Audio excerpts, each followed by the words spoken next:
weather situations, specially built radios are automatically activated to warn the hazard.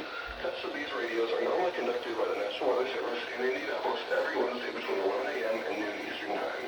As severe weather threatens the area during the normally conducted test time, the test will be postponed to the first available good weather day. Reception for this broadcast and the warning alarm will vary depending on your distance from the transmitter, the quality of your radio, and your surroundings. This is a live broadcast from the National Weather Service in Indianapolis.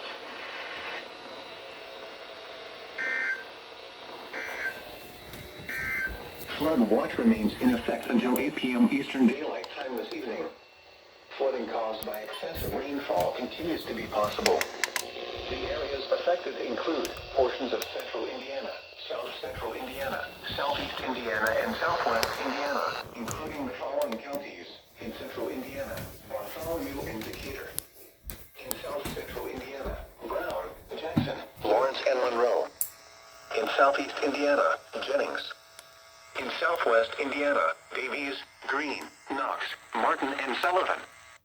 The hazardous conditions are expected until 8 p.m. Eastern Daylight Time this evening. The following effects are expected: excessive runoff may result in flooding of rivers, creeks, streams, and other low-lying and flood-prone locations. Creeks and streams may rise out of their banks. Additional details: light showers are still possible this afternoon and evening, of which could continue the ongoing flooding threat. http://www.weather.gov/safety/flood. You should monitor later forecasts and be alert for possible flood warnings. Those living in areas prone to flooding should be prepared to take action should flooding develop. Here is a statement about flooding. For the following counties in